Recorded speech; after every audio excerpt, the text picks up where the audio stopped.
I'm coming at you today with a GenCon review. Okay, so as you know, this last couple weeks ago, back in I think it was August 17th through the 20th, I went out to GenCon, and it was an amazing experience. And so today's video is just talking a little bit about that review, that experience. But to start out today, I just wanted to tell you a little bit about it and kind of take you on through the journey of what was my experience at GenCon. We started off the Saturday before Gen Con started, and we actually drove all the way out to Colorado. I drove out with my friend Tyrell and his family. So we stayed in Colorado for a few days, just hanging out there. And that last battle video, the D&D campaign, that's the one that we did in Colorado, my video that I posted last week. And so we were there, we played some Magic. He introduced me to Magic the Gathering. I haven't really played that as a card game before. We've played it on the Planeswalker version, for like the Heroscape Planeswalker version.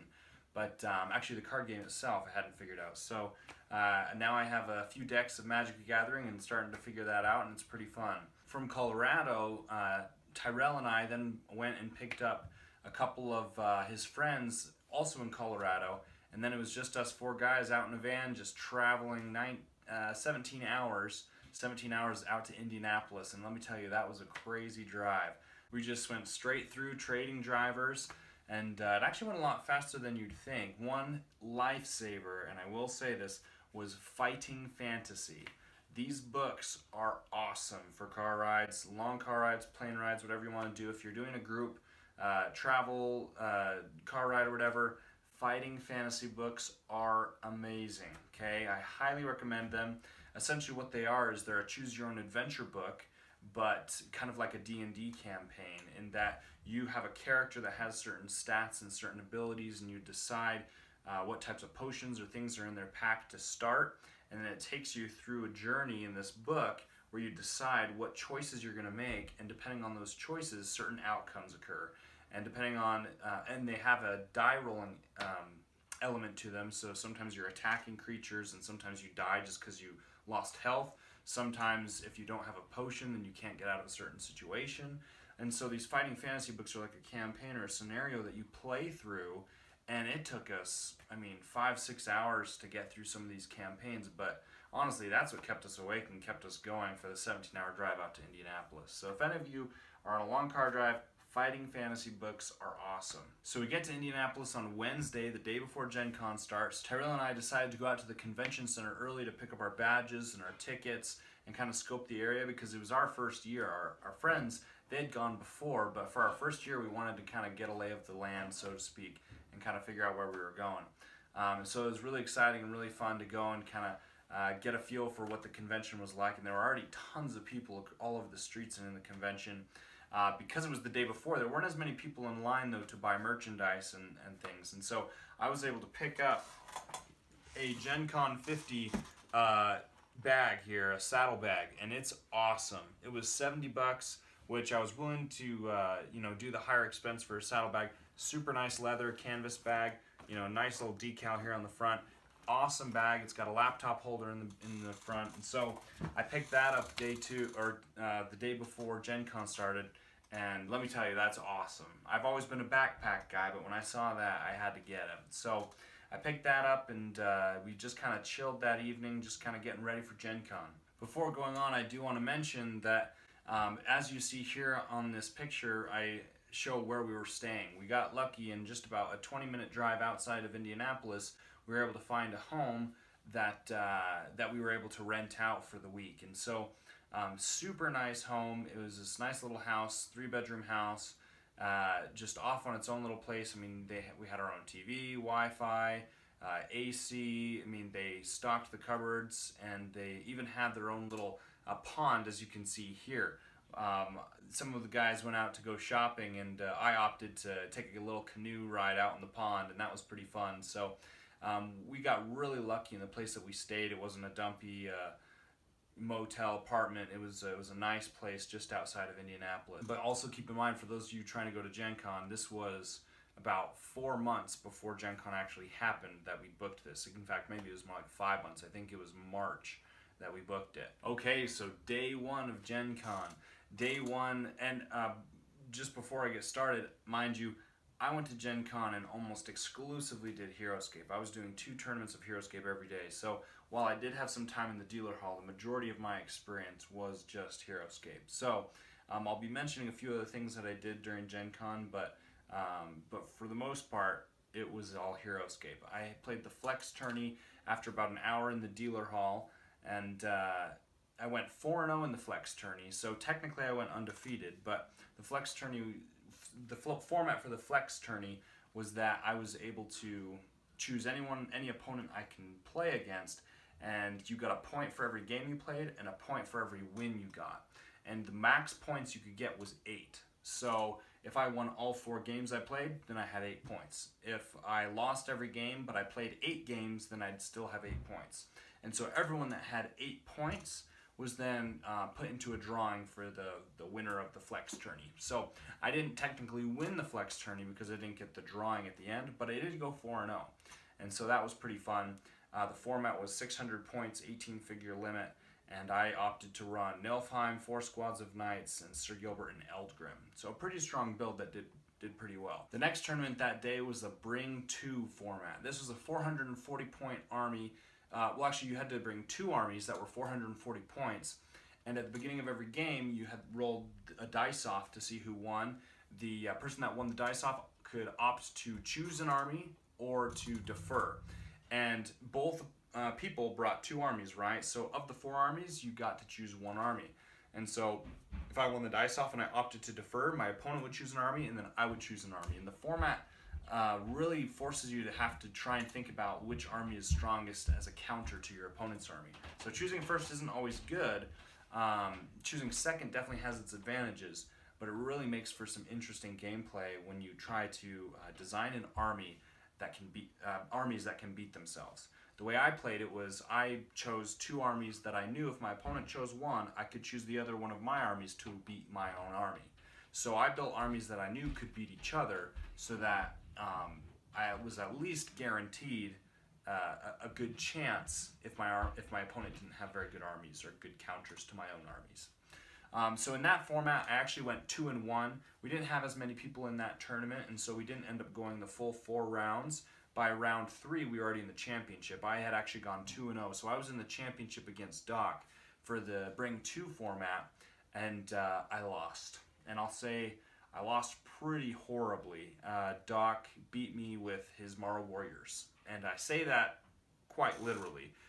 50 points of the Morrow Warriors ripped through my entire army, just running and gunning the whole time. I couldn't catch up with them, and by the end of the game, I had a 2-life Hydra versus the rest of his army after I'd killed off a few of his Morrow Warriors. So a little bit of an embarrassing loss, but Doc's an amazing player, so I'm not going to discredit him any at all. So that was a great game. Day 2 was Friday, the day of the main event. Now that morning, if I'm not mistaken, I believe Assassination was the tournament in the morning of Friday, and that was an awesome tournament. Okay, now the format was 500-point armies, where you had to have 3 heroes, 3 unique heroes, and you couldn't have uncommons. You had to have 3 unique heroes that were 50 points or more. So you had to invest 150 points right off the bat, at least, in heroes, which meant you really only had 350 points left over to actually build a strong base of an army. And that's if you just took 50-point heroes.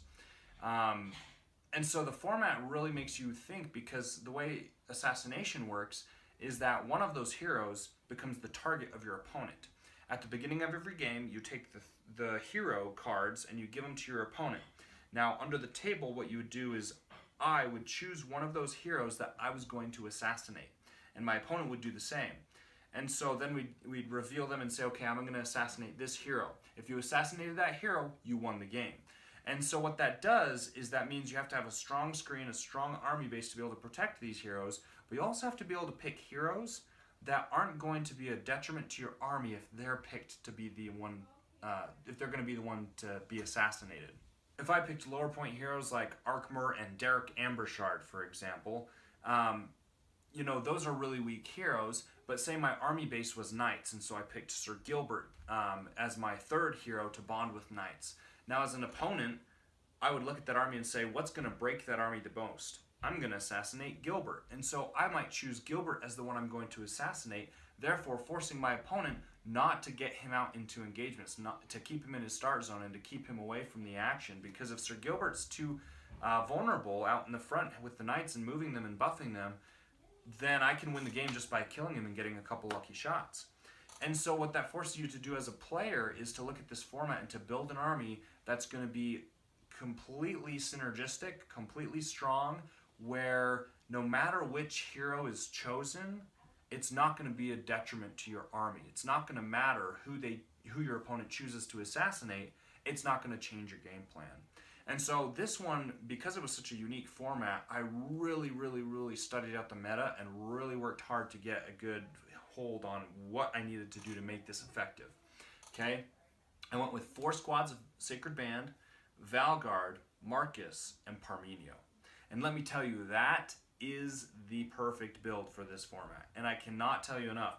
I mean, maybe there are other builds that are strong, but when it comes down to a build that is completely synergistic, has strong heroes, and just, you know, takes care of order marker management and movement and number of attacks, that army does it. Because the Sacred Band get their disciplined buff by Parmenio making Valgard disciplined, and then they get the movement buff from Marcus. And then when you hand those 3 heroes over to your opponent and say, okay, choose one to assassinate, you're making them have to choose one of the 3 evils. I mean, yeah, they can pick Marcus to assassinate because he gives not only movement and attack bonuses, but I'm just going to keep him in my start zone where he can still give them the movement bonus and bond with Valgard and Parmenio. Valgard runs around smashing things with an attack of 5. Parmenio, on the other hand, though he's not typically very strong, has the opportunity to save Sacred Band if they end up getting killed. So what you have here is a dilemma where the opponent doesn't know which one to pick to assassinate. If they pick Valgard, fine, I'm bonding with Marcus and Parmenio, Marcus buffing the Sacred Band. If they pick Parmenio, okay, then Parmenio sits in the start zone and I've got Valgard and Marcus running around buffing the Sacred Band. And so really it's just picking one of the 3 evils. And that's what happened to my opponents each time I played them, was I could tell that they were struggling with which one do I pick. Now, granted, most of the time they picked Marcus because Marcus does give an attack bonus. But again, I'm fine with Parmenio and Valgard running around the board bonding with the Sacred Band. No issues there. And so what happened was you had me just overwhelming my opponents with my ability to bond with a hero constantly, as well as being able to move an attack with up to 5 figures every turn. One of my favorite strategies of this game, of this format though, was actually being able to utilize my assassination figure to draw in my opponents. A lot of times my opponent would leave their guy in the start zone until the end when he was the last figure. Makes sense, right? But what I would do is mid-game, I would start bonding with whoever they decide to assassinate, maybe Marcus for example, and I would start bringing him out mid-map to start drawing them in, to start baiting them in, to think, oh man, this guy's an idiot. He's bringing his guys out in the middle of the map to get killed.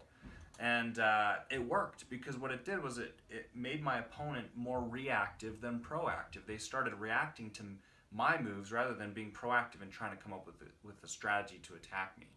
And so what happened was I would bait them in by getting my hero in a kind of a vulnerable or a juicy spot, but really it wasn't, because my Sacred Band were close enough to swarm in and then take them out, and it worked beautifully.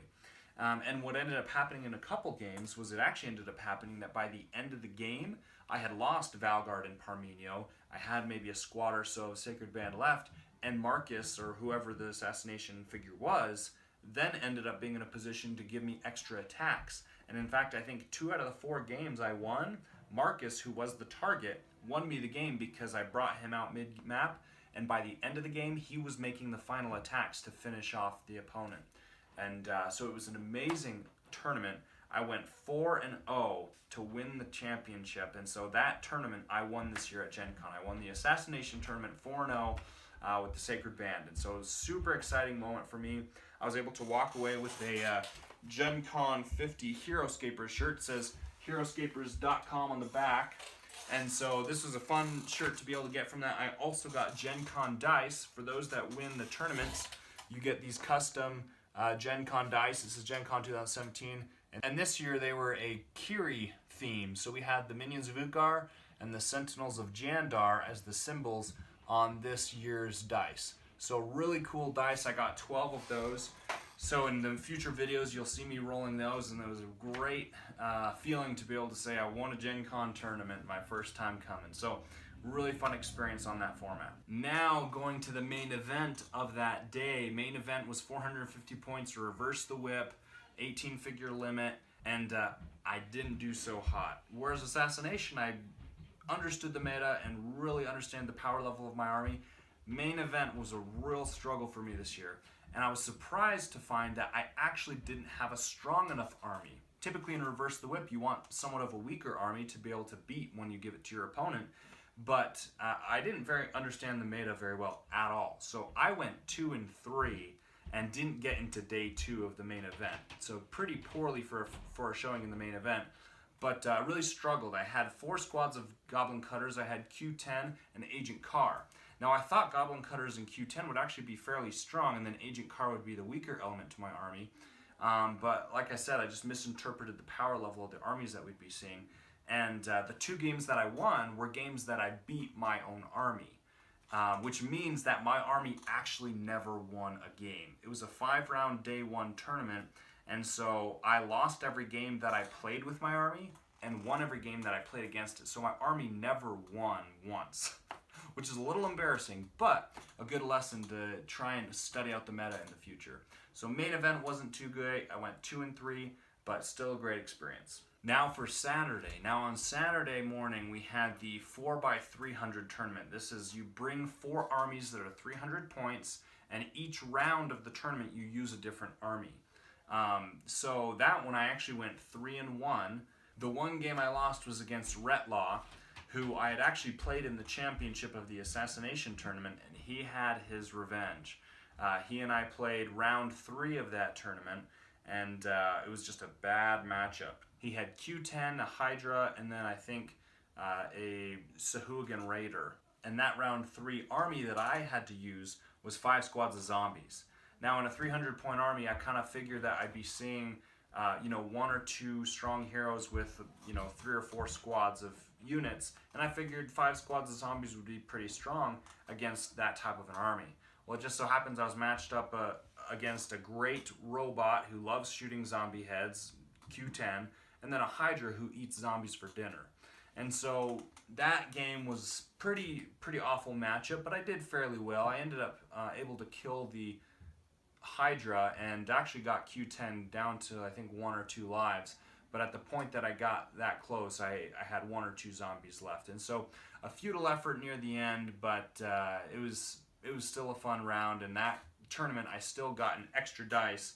I got 10 dice for the Assassination tournament, and then if you went 3 and 1 in any of the tournaments, you got 1 dice on your own. So I went 2 and 1 in the I went 2 and 1 for the Bring 2 tournament, which gave me 1 dice because I was in the championship of that game, and then I went 3 and 1 in the 4x300, which gave me another dice. So that was my 12 Gen Con dice. Saturday evening was the General Wars Alliance format. Now that was a format where you had, I believe it was 500 points, and you couldn't have more than 300 points per general, and you had to be within an alliance. Now my alliance was Einar Utgar. I went with 4 squads of Legionnaires, Marcus, Cyprian, and Sonya.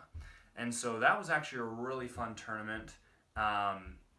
They actually worked surprisingly well. The Legionnaires are something that I'm actually not used to playing very much, but playing in this tournament, I learned a lot about them. Now, I went 3 and 2. It was a much larger tournament, and so it went 5 rounds. I lost my first game literally on the last attack of the last round, and I lost by, I think, 10 points, because our game didn't finish, it went to time. I lost to Nick the Ant. He had 4th Mass times 4, and then he had Charos. And so I had to deal with all of that with my Legionnaires. And early game, I tried to bring out the Legionnaires. They were getting shot down, and so I decided to just turn to Cyprian and see what happened, because my Legionnaires wouldn't be able to catch up with the 4th Mass with Charos sitting in the middle of the map. And so it was amazing, because Cyprian literally for the next 3 or 4 rounds jumped around the board, healing up and eating 2 4th Mass almost every turn.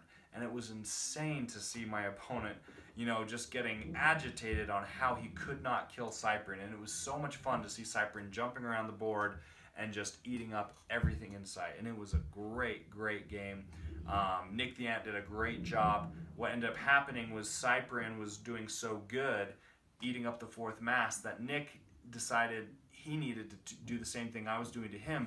He put all his order markers on Charles, and instead of running after Cyprian to stop Cyprian, he let me eat all the fourth mast he wanted, while he rushed Charles into my start zone and started eating up my Legionnaires. And then at the very end, he one-hit killed Sonya to gain the extra points to beat me in the game. And so it was a really close game.